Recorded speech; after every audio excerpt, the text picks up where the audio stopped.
Good afternoon and good day wherever you may be joining us from. Welcome to a special edition of the Digital Download, which is The the The longest longest running running weekly weekly business business talk talk show show show on on on LinkedIn LinkedIn Live. Live, LinkedIn. now Now globally globally syndicated syndicated. on TuneIn Radio. All right, we'll work on that. In Again. Just so celebration everybody of knows, as we continue to work on that, it's going to sound precisely the same.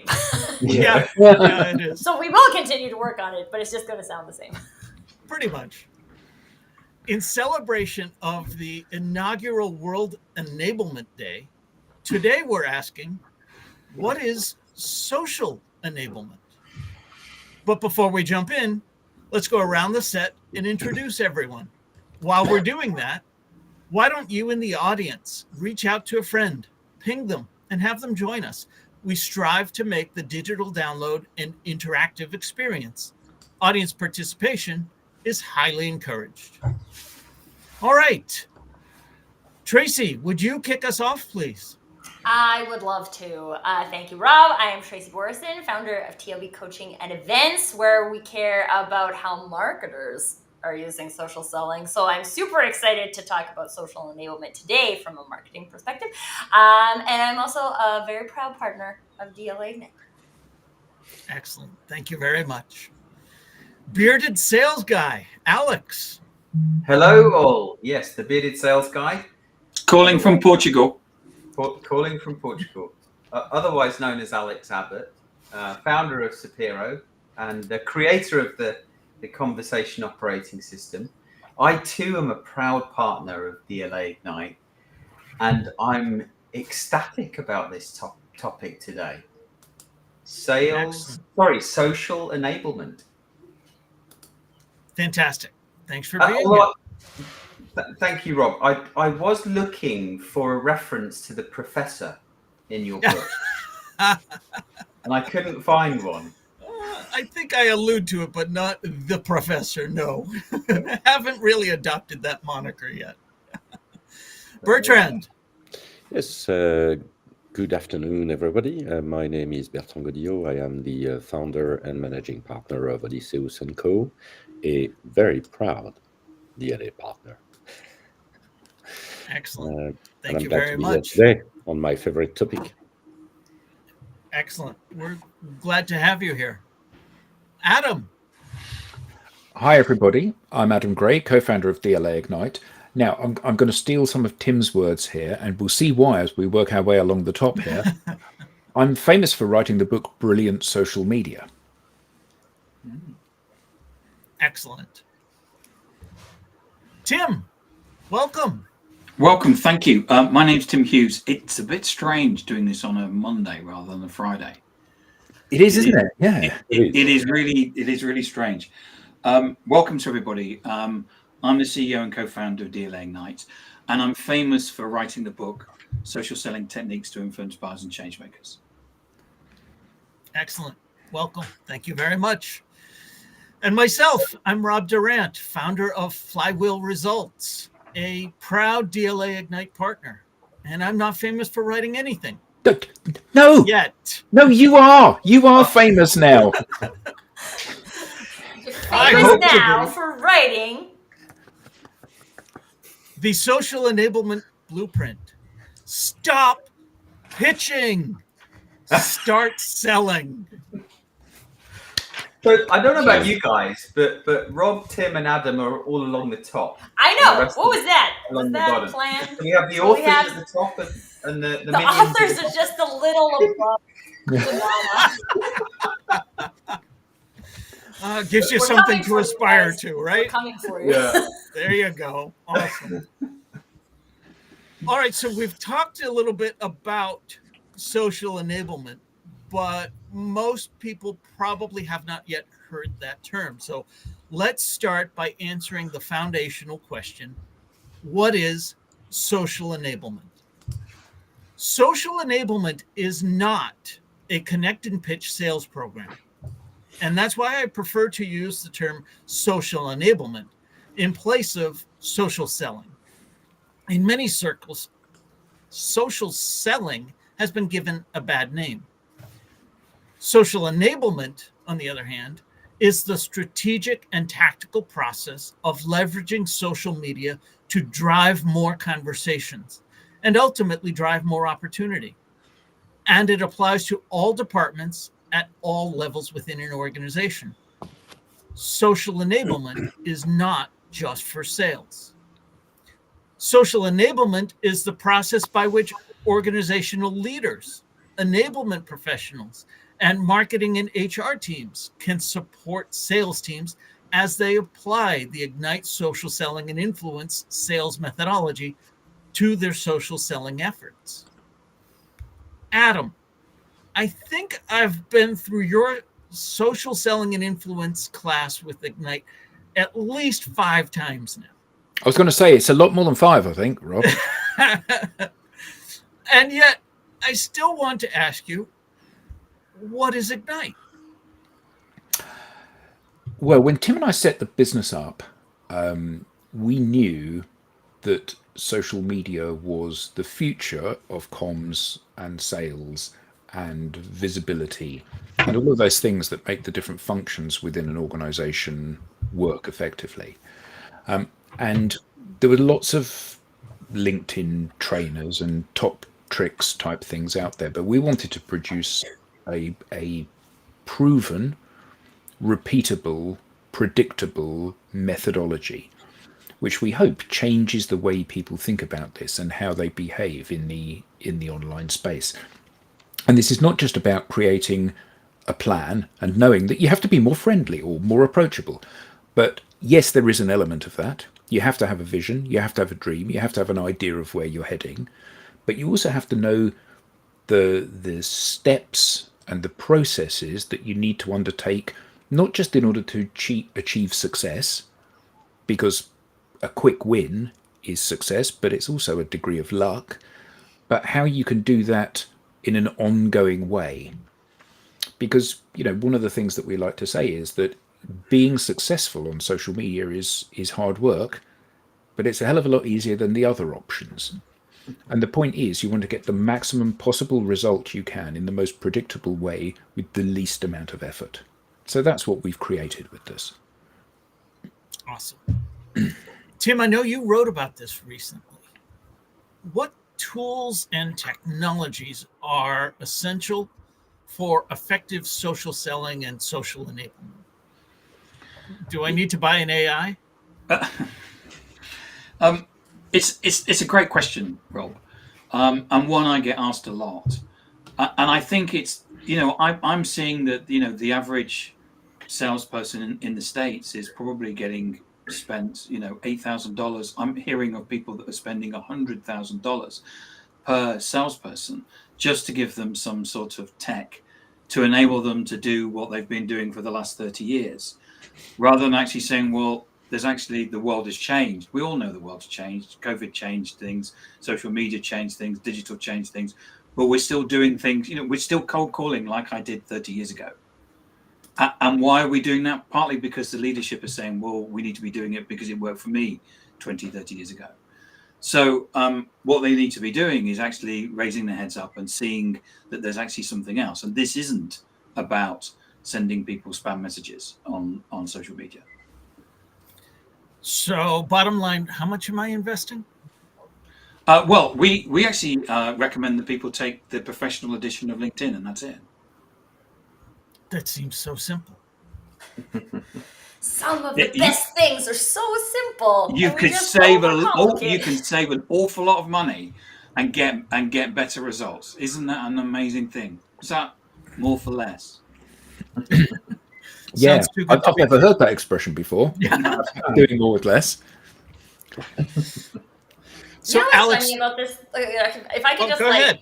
Share something from like a marketing perspective, because one of the things that I love about the phrase social enablement instead of social selling is, as you mentioned, Rob, that's kind of been segmented for sales, right? People said like social selling is for sales people or sales activities. And one of the things that has confused me for a very long time is that marketers are responsible 98% of the time maybe more than that. I'm being conservative. For the social presence of a business. So we got marketers over here creating the social presence of the business, as in they are posting things on social media, generally multiple platforms of social media. And then we have the salespeople over here. Maybe they're doing social selling activities, or maybe they're doing the old school cold calling types of activities. But for digital businesses that operate, want to build their funnels in the digital environment, these two efforts now are like fighting against each other. Right? So I got sales over here doing this. I got marketing over here doing this. Nobody knows what each other is doing. And so we can't build something together. We're not actually moving anything forward by the activities that we're doing. And if you look at most marketing organizations and the social activities they're doing, AKA posting posts or white papers or client testimonials on their company page, they don't do anything. They don't do anything. And so maybe now you're paying money for a marketing tool to do that. You're most likely paying a marketing resource to do that. So there's a cost associated with these things, even though there's not a cost of having a company page on LinkedIn. And we just keep doing it. We just keep spending this money, and it just keeps going into the toilet. And when we look at this opportunity to enable people from a business perspective to be social on social media, this is, I mean, we're going to talk a lot about sales today, I'm sure, but from a marketing perspective, I just think like this is critical, right? Like if you are going to have your marketing people doing activities on social media, they need to be socially enabled, and they are not being socially enabled today. And they're very fired up about it. Yeah. So Tracy, can I also pick up on that? Yes. Because I think there's also been a transition from companies. SAP is a big example of this, which is where what they've done is that they've moved from posting on their company page to broadcasting on their leadership pages. There's a standard format that they use, and it will be, here's us at the sales kickoff. Here's us at the at Sapphire. Here's us doing something else, and it's still broadcast. Right. And what they do is that they're getting 100 likes, because what they're doing is that they're going to their employees and saying like this. Now, actually, 100 likes from SAP, because considering they've got 20,000 whatever people, isn't a lot, but they think that's being social, broadcasting through the leaders' social media channels. And it's not. Well, and I just want to share this quick example, because it's actually one of the examples given in the Ignite training system. Is there's like two people who post that it's their birthday on social media. One of them gets like 6 likes. The other one, which I'm actually going to say was me this year, I did a birthday post on my 40th birthday. It got like... You're never 40, Tracy. No way. I'm on the 4th floor. But I got, like, I don't even know, thousands upon thousands of impressions. There was like 200 comments and like a whole bunch more likes and things like that. And I was like, oh, so that didn't happen because I posted that. Didn't happen because I posted it. It happened because I did all of this social relationship building before I posted that. So then when I posted that, it went big and got lots of traction, and then lots of new people saw it, which is weird because it's my birthday, and when strangers wish you happy birthday, I think it's weird. But like, that's the difference. But it's not, especially from a marketing perspective, I think so much of this has come down to you just have to post, you just have to post, you just have to post. And if you post, you'll get all of this engagement and all of these impressions. No, there's something that happens before the post, and it's the social enablement. So now I'll stop talking a little. Before, during, and after. That's all true. of the time, yeah. Yeah. But can we just pull up Julia's comment, Rob? Absolutely. Julia says, "Congrats, Tracy. You look amazing." Thank you. I feel like I have more energy in my 40s than I did in my 30s. So I think one of the things that companies fail to understand in many instances is that the message that's being delivered is not the determinant of success. It's who's delivering the message that is the determinant of success. So, Rob tells me something and I don't care because I don't like Rob. Tim tells me something, I don't care because I don't like Tim. Alex tells me something, Bertrand tells me something, Tracy tells me something. Oh, that's really interesting, Tracy, because I know you and I like you. And the fact is that when you've got an organization, whether or not that's a team of 10 people or 10,000 people, it is the love and the individual networks that those people have created where the value lies for the organization. I don't want to hear Tim speak in Rob's words. I want to hear Tim speak in Tim's words. Does that mean that everyone's going to like Tim? No, but then they don't have to. What you know is that when you look at a team of the six of us on the call, as long as one of us is liked by the person that's consuming the content, that's the bit that matters. And most organizations have this view that if it's a well-crafted, well-produced, well-photographed, well-copywritten post, it's the thing that's going to unlock the opportunity. And we know for a fact, we have a client where this individual posted something and it got 6.5 million views and 38,000 likes.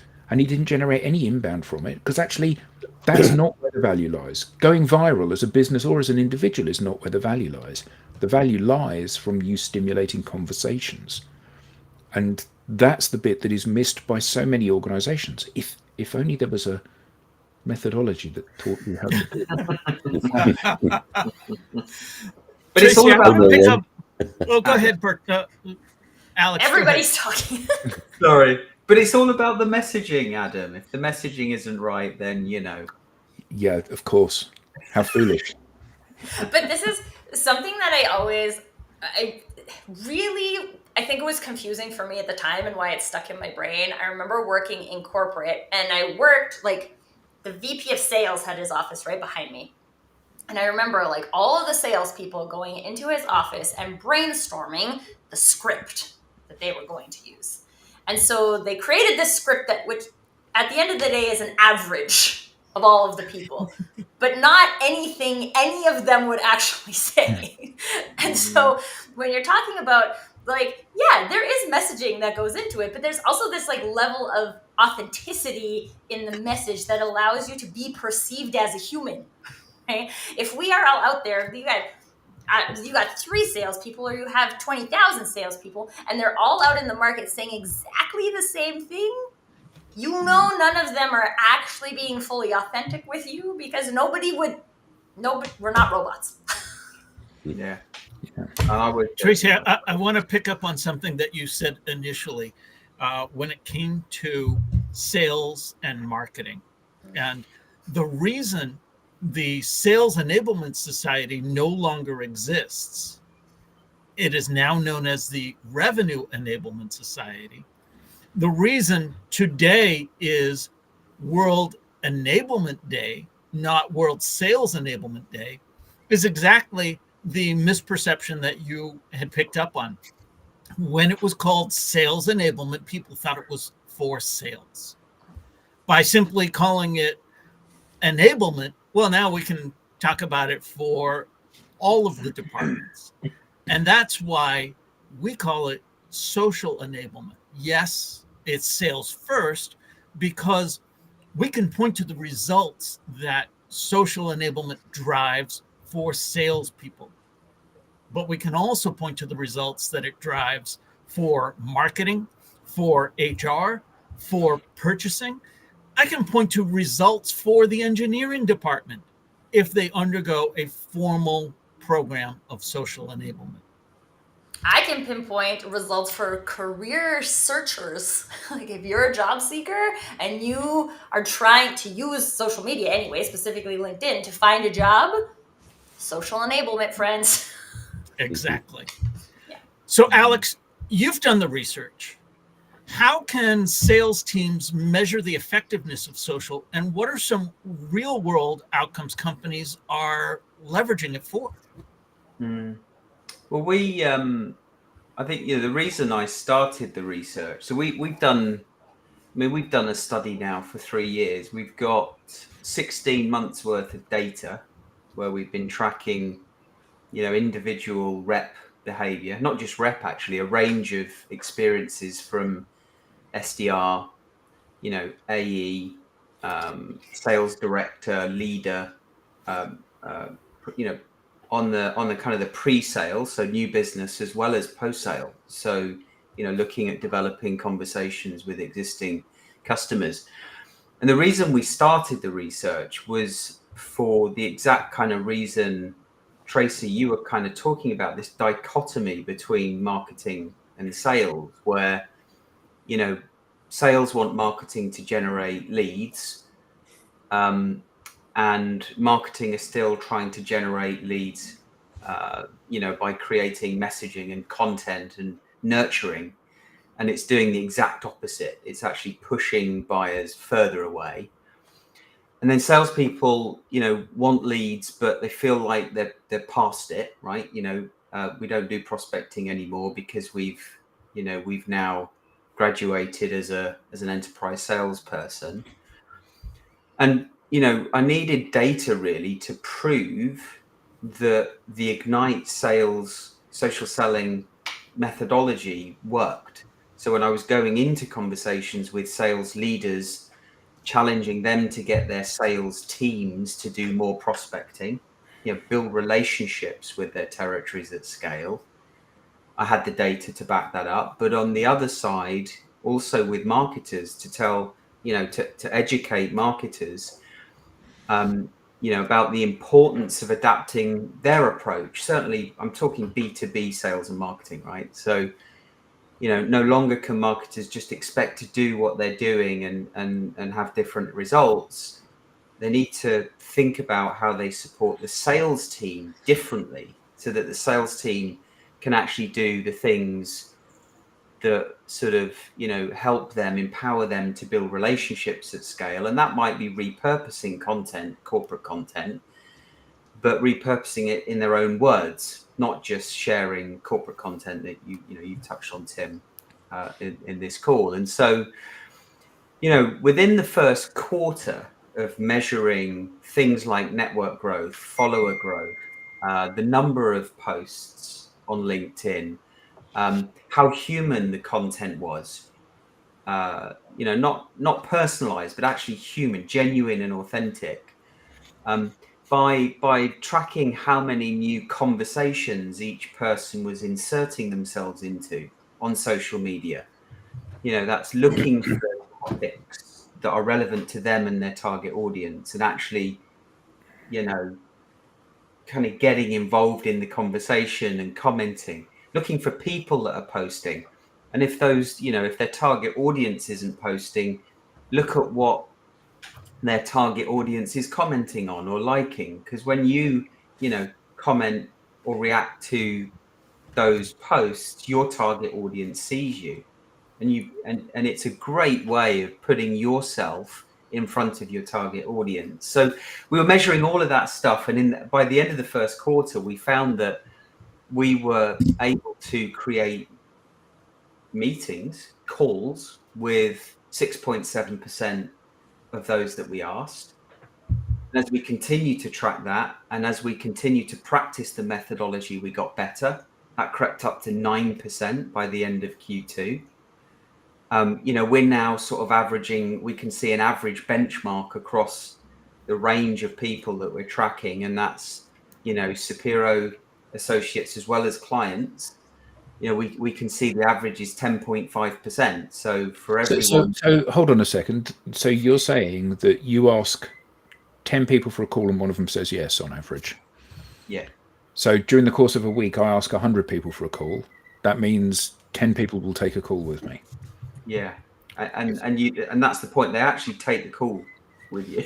They don't just say yes.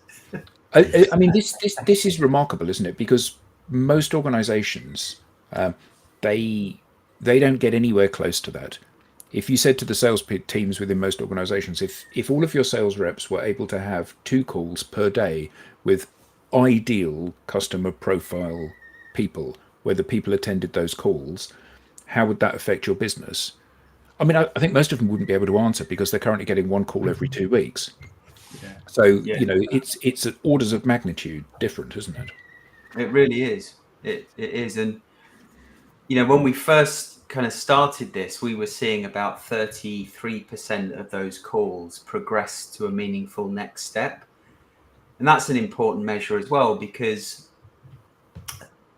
to your point, Tracy, when you're putting the effort in to make yourself look as attractive as possible on social media, and it's clear that, you know, not only what you do and that you're an expert at what you do, but you're also a genuine, authentic person worth having a chat with. When those people have a chat with you, they're more likely to want to have another chat with you, because it's no surprise, you know, who you are and what you do and what your intention is, which is what most people want to understand when they meet you for the first time. So we now see that's reached 39.5% on average, that call progression rate across everyone that we're tracking. And then we started to look closer at, you know, those customers that had focused account territories. So for everyone, it's not, you know, it's not about volume, it's about quality and actually penetrating those large accounts as deep and as wide as possible. And then we found things like that, you know, by following this methodology, clients were increasing their territory penetration by 10 to 15 times. So, you know, 10 making to 15 times. Yeah. Yeah. I mean, the problem with this is that these numbers are outside of most people's scope of understanding, aren't they? Yeah. You know, a 1,500% increase in your territory penetration, and the thing is that it's through the repetition of simple, easy to understand tasks. Yeah. That's the point, isn't it? You know, like going to the gym. If you want to get fit, you need to not lift heavy weight once. You need to lift it 100 times. And you know, that's the point. It's about teaching people how to do these things, because we know time and again that it addresses the fundamental issues that every sales function in an organization has these days. Yeah. Yeah. So true. And You deliver those numbers so casually, Alex. Yes. They are groundbreaking. yeah, They are not casual at all. I know. I should perhaps be singing and dancing whilst I'm Yeah. telling you. The way you smile when you land these numbers, actually, for the ones who are just listening to us, tells a lot. Yeah. Yeah. Yeah. Well, but I'm also thinking of this from a I would say that the majority of marketing qualified leads are not at all qualified or leads. They're neither of those things. We just call them that because that's what we're getting measured on from a They marketing have a pulse. Right, but like, can you imagine if you had that kind of rate in generating marketing qualified leads, and 39% of your marketing qualified leads became sales qualified leads? Like, that number is insane, right? People don't get that. But that's because people are not doing, they're not, I would say right now people are not being socially enabled. So it's not even that they're sitting on the skill stack right now and not doing the things. They have not been enabled in this way. And so this is why this conversation is so important, is like, what does it actually look like to be socially enabled? And then once you are, and you've gone through the effort, you've put in that 90 days, 100 days of effort into building things, then you get to see those numbers. Yeah. But you have to be enabled by the thing first. You do. You have to do the thing, is what you're saying, Tracy. To get the thing, you have to do the thing. Yeah. It's well known around here. It is.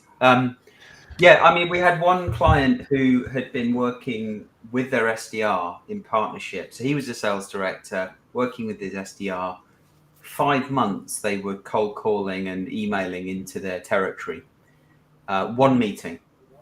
5 months after their journey with this program, 36 meetings, averaging 2.4 meetings per active account, had engaged 6.4 times more stakeholders than before, which is huge when you think about enterprise sales and the number of stakeholders now influencing, you know, purchase decisions.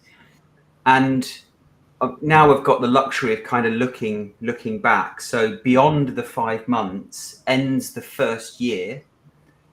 All right, he finished in the top half of the table, but the thing that is just wonderful about it is looking into year 2 in the first half, 70% of his H1 pipeline is committed revenue. And now he's thinking about just creating a predictable flow of pipeline and revenue, which is the holy grail for anyone in enterprise sales. And the confidence that he has now is just unreal. And he can trust, to your point, Adam, he just trusts in this process.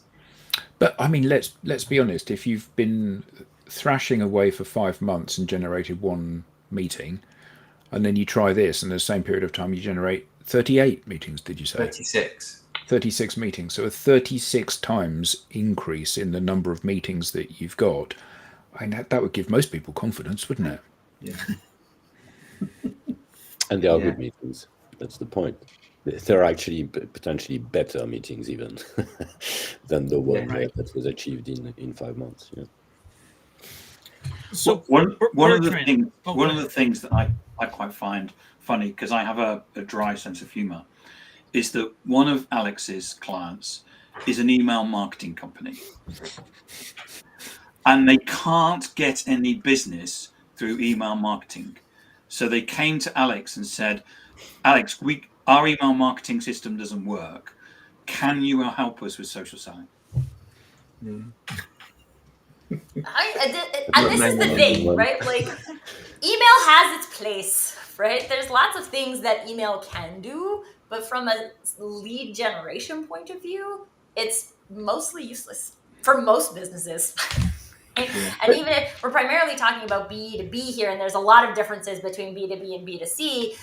And so if you're trying to this is something I really observed too with the split of sales and marketing, because I do think in some industries it makes sense to do that in B2C. I used to work in retail furniture. The marketers sit in the corporate office, they make flyers, they send out the flyers. The salespeople are in the store waiting for people to come in. Marketing's job is to drive people into the store, which really, is it working? I don't know. People come in when they need a fridge, right? Your fridge breaks, you come in and you buy a fridge. The salesperson sells you a fridge, right? The activities of sales and marketing don't have to be connected in order for it to work for a business. But from a B2B perspective, people are seeing your marketing efforts and interacting with your salespeople at the same time. So if those two things are not aligned and not working well together, we're actively breaking your brand experience instead of actively building your brand experience. And again, if marketers are here for anything, is it not to actively build your brand experience? I think I would take issue with what you said there, Tracy, because they're not seeing your marketing efforts.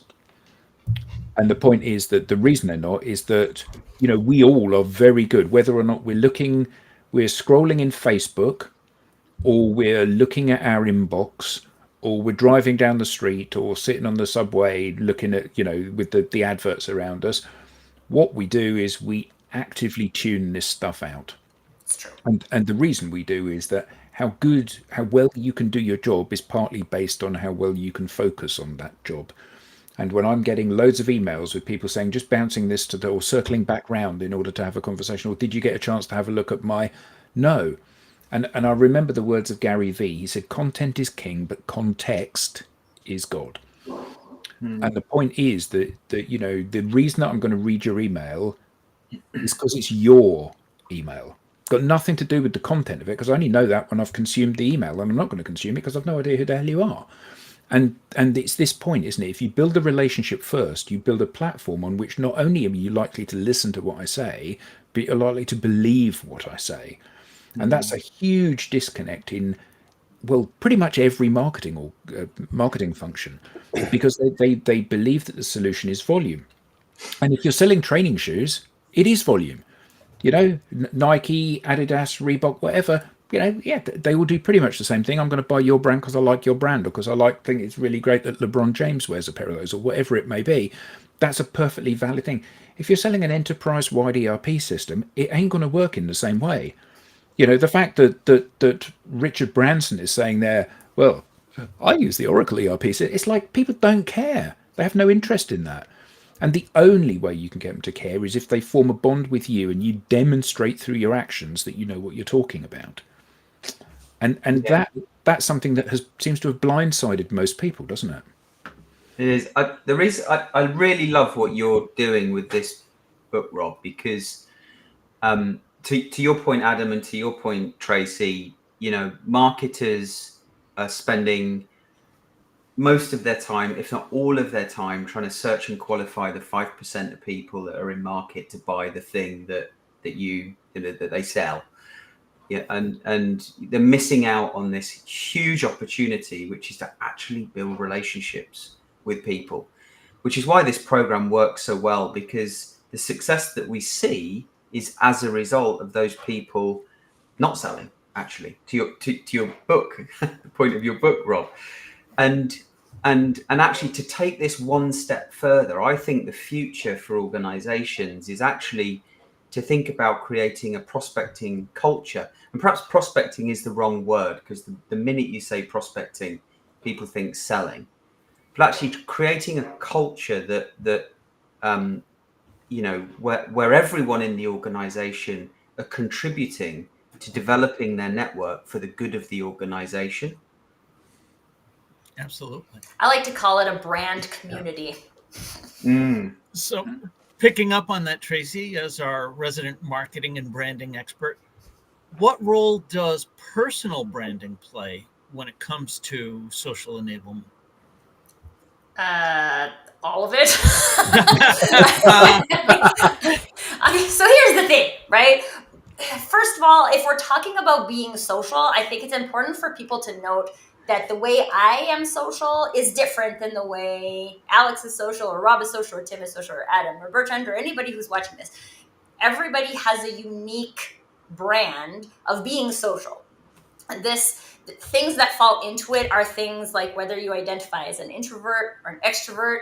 That will contribute to how you feel comfortable being social. So this isn't about all people showing up the same, because all people showing up the same doesn't have authenticity behind it. The repetitiveness of the tasks, the things we do, are where the consistency and the habit building lies. But your personal brand is how you build relationships with people. And even if you're listening today and you haven't ever thought before that you have a personal brand, every single human has a unique personal brand. You have conversations in specific ways. You build relationships in specific ways. You are comfortable talking about certain things and you're uncomfortable talking about other things. One of the things I love most about this program is that it allows you to harness those things and build the habits on top of it, instead of trying to create like a bunch of cookie cutter salespeople who are all using the same script and the same pitch.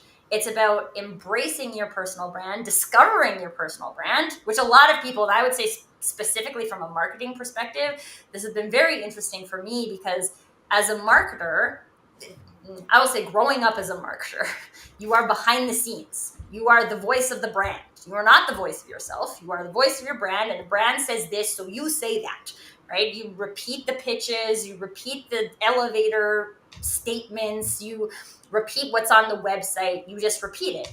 And the problem with that, and I can't remember if it was Tim or someone alluded to this earlier, maybe it was Adam actually, that the way I say something resonates with a specific group of people. But Tim could say the same thing in his own words, and it would resonate with a different group of people. And so from a marketing perspective, there's a lot of power in that, because now I've created the opportunity to resonate with a whole ton more people. You got 6 marketers on your team. You have the opportunity to take what is a lockdown narrative right now and open it up to 6 times the amount of people by enabling the personal brands behind the social interactions. Now, again, a lot of marketers right now aren't even having social interactions. Their job is to post the thing on social media and then tell the salespeople to share it. And the salespeople sometimes do, sometimes they like it. Most of the time they do nothing.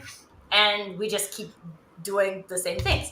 But at the end of the day, this is about igniting that uniqueness of the people behind the scenes within the umbrella of the brand. Because I think a lot of times why people are afraid to do this from a marketing perspective too is that they're like, but this is our brand. Our brand has to be this.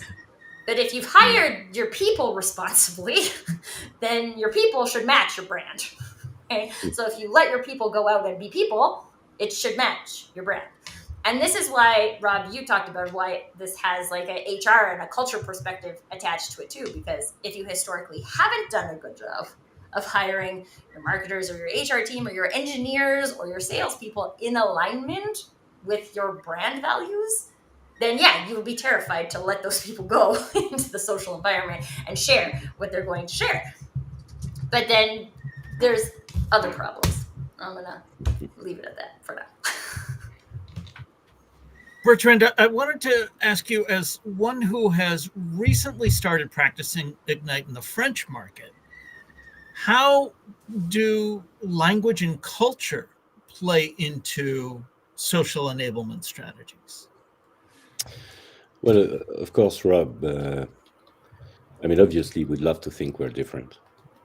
But the reality is that we do have social animals. We do have people who are more reluctant to being social. But, my own experience, every single call I have with my new contacts on LinkedIn are actually very high quality. We discuss our challenges. We also share thoughts about how to solve them. Now, is the French market different? Of course, the language is different.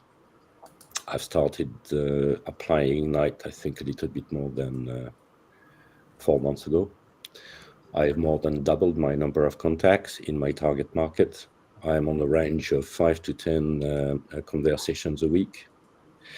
And when I talk about having high quality conversations, there are some of these new contacts. I'm already on the third or fourth call with them, because we actually have created a relationship, and I'm glad we talked about this, which is the exact opposite of what very unfortunately is hiding behind the term social selling in practice.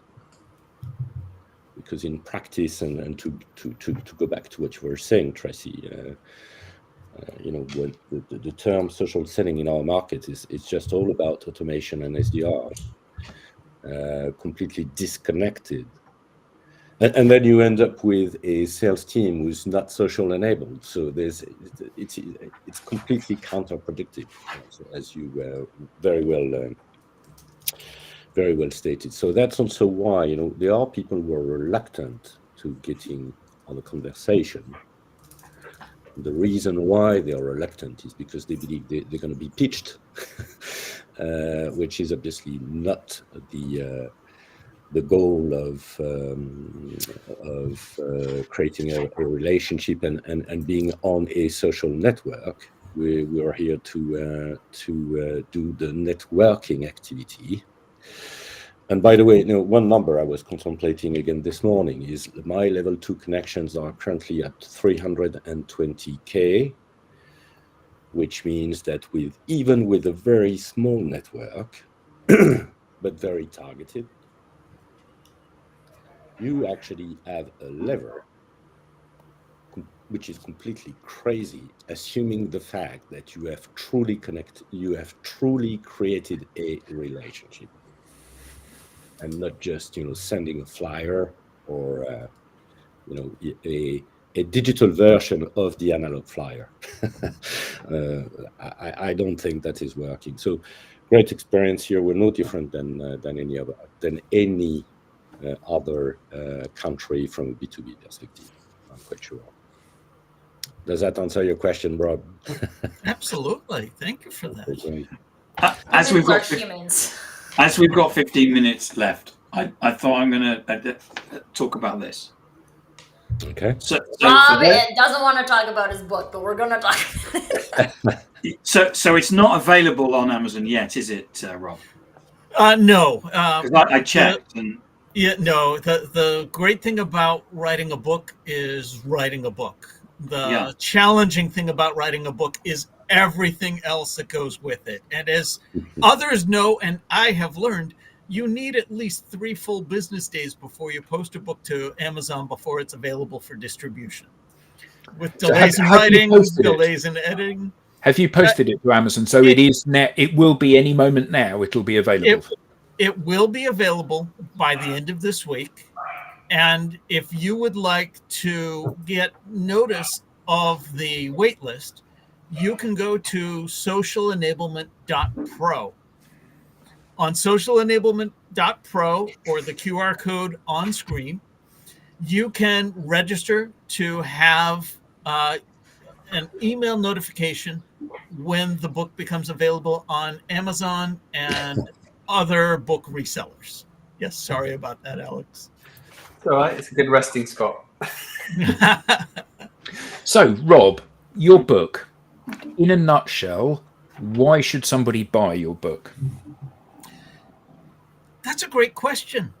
Honestly, they shouldn't. They should know these things already. I know the answer. Oh, I know. Because you know Rob and you like Rob and you want to support Rob, and that's why you buy your book. And this is what social enablement is all about, folks. There you go. Honestly, there's nothing groundbreaking in there. It's No, but I would disagree. I would strongly disagree You're with that. short selling this, my friend. Yeah, because there is. There's So nothing I read it, and groundbreaking in there. I read it as well, that Rob. Rob's brain didn't know. He knew it It's- and he wrote it down. yeah, but there's a it's lot of really groundbreaking well things written. in there that other people do not know. No, but I think that the point is that yeah, from a fact perspective, we've been doing this for nearly a decade now. So we've published all of our IP into the public domain if you chop it up and put it out there all the time. But the thing that you've achieved, Rob, is you've brought it all together in a really coherent way, and you've wrapped it in a beautiful narrative that is easy to understand and easy to digest. And I've made loads of notes from having read it, where I've thought to myself, aha, I'm going to steal that with pride, because that's such a great way of describing that particular thing, or how you've phrased that, or how you've positioned that. And I think that for anybody in a sales role, be that a sales leader, a sales enablement professional, a sales enablement leader, a salesperson, anybody that's in a revenue facing role, they should read this book because it helps frame the actions that they need to take to be successful moving forward.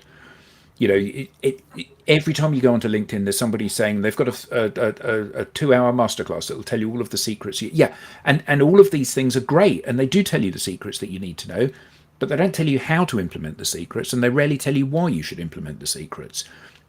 And the beauty of this is that it clearly lays out what the process is, and it says you need to learn more about this bit, and you need to learn more about this bit, but it gives it great context. And I don't believe that anybody can read that book and then not at the end of it say, right, I understand what the road ahead looks like if I choose to go down this path. And I think that from that perspective, if nothing else, from that perspective, it's a must read for everybody in a revenue role. And what I'd like to add to that, Rob, is that it's clearly written in your voice. And as you say in the book, your father was a teacher and you feel that you're a teacher. And it's not patronizing, it's funny, it's positive, and the thing, and you've got these great exercises at the end of the chapter. So it's not like, here I am standing on the top of a hill with 10 commandments, go away and do them. You actually got the exercises to say, this is how you do this, and you've come up with this is a great example. So it's a great way of if you've got the theory and the practice as well. So that brings me to why I say nobody should buy it. You should all know this inherently, but you don't. And that's okay, because I didn't either. We all have this FOMO. We know we're supposed to be on social media, but We don't know how, we don't know what, we don't even know why. And that's the approach I try and take with the book. Simon Sinek laid out that roadmap. Start with why, explain the how, and then tell me the what.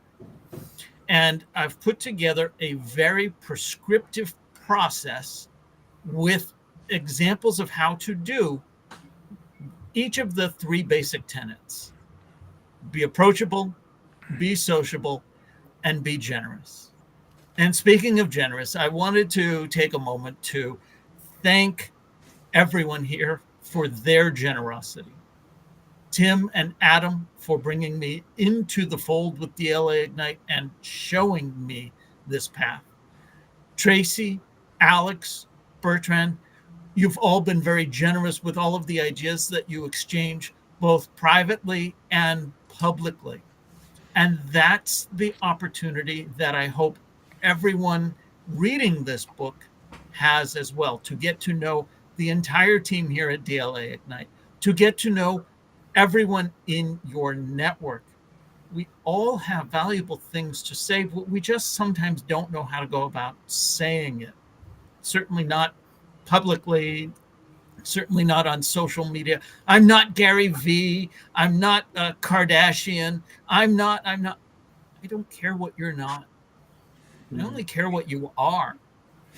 So take this opportunity to share that part with me. And if you don't know how, well, the book will map that out for you. Yeah, I think for me that it's not, and you may have said this before, Tracy, I'm sure, but it's not. Oh, it's Rob. It's not what. It's not what you know. It's not the fact that people now know. It's the fact in your book you actually talk about. You kind of give them the guidance of what to do, how to do it. It's not what you know. It's not who you know. It's who knows you for what you know. There we go. I say that all the time. Excellent. Stolen with pride. Stolen with pride. From Rob. Steal liberally. The more people that hear that message, the more sociable these platforms become. Because right now, they're too much media networks. Stop shouting at me. Stop pitching and start selling. Yeah, so one of the lines that I absolutely loved in this was, for each of the experiences that you have 2,000 words available, so why give me just 10? And I just love that. I absolutely love that, because that's the essence of it, isn't it? The essence of it is to tell people everything about yourself, where you've been, all of this stuff. They're under no obligation to read it all. But the better the story that you tell, the more of it they'll read. And the more of it they read, the better they know you. And the better they know you, the more comfortable they are with you. And the more likely they are to believe you when you speak. And, these concepts are concepts that we all inherently do understand. When we go to a party, we don't say, "Hi, I'm Rob. I'm in sales enablement, and I understand about how to enable sales team to put." That's not what you say. I'm a dad. I'm a teacher.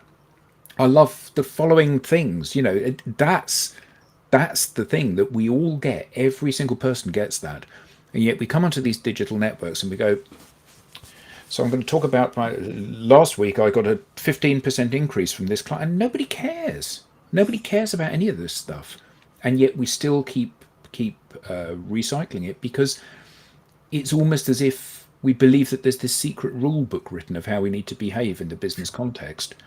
But there isn't. I mean, it's like everyone thinks, oh well, on LinkedIn it's a business network, and you're not supposed to share personal stuff.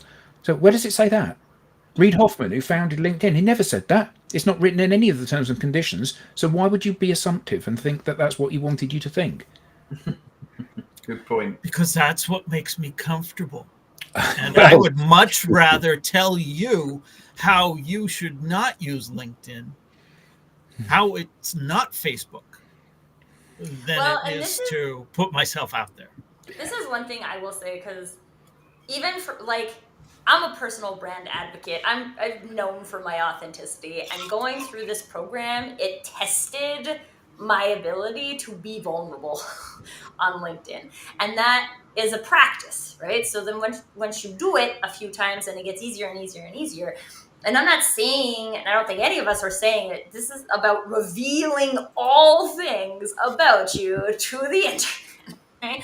This is about me saying, I had a moment with my son, and this is what happened, and this is what it taught me about personal branding. And this is part of the reasons why I am a branding expert, is because I see branding in the entire world. I see it in this episode. I see it in my son. I see it in the neighbors across the street. I see it. And so when you can take those things that you uniquely see and show them to people, then what they get to see is you're seeing things that other people don't see. And those things that you think are so basic, there's nothing new in this book, are things that other people have never been able to put together until you used your words to tell them it. And so that's why I think there's so much power in this concept of social enablement, because we're just really saying we're socially enabling people to share their story. And authenticity, in my definition, is about you saying or doing what you would do or say when you would do or say it. I don't get to dictate what story you tell. You dictate what story you tell, but you tell the stories that you want to tell. And you stop letting fake boundaries on LinkedIn tell you you can't tell them, because you can't. Yeah. But Boom. Tracy, that's scary. Yeah. It is scary. It's scary. And this is the thing I tell my son. My son is 6. It will always be scary until you try it. Well, it doesn't get less scary until you try it and you start to work your way through how you would do it. And then once you find your way to do it, it's not scary. But as long as you sit there and wait, it will continue to be that same amount of scary. It won't get any less scary. You got to just do it. Yeah. Great. Perfectly right. Perfect. I think that is a perfect way to wrap this up. If you want the thing, you have to do the thing. Is that what we're saying? I heard that. I heard that before. You want the thing, you have to buy the thing. There we go. Hit the book. You can join the waitlist for the Social Enablement Blueprint at socialenablement.pro or scan the QR code on screen. We now have a newsletter. You can sign up for show highlights, beyond the show insights, and reminders of upcoming episodes. You can visit us at digitaldownload.live and click on newsletter, or follow the QR code on screen. On behalf of the panelists, thank you all for being part of this inaugural World Enablement Day special edition. And we'll see you next time on the Digital Download.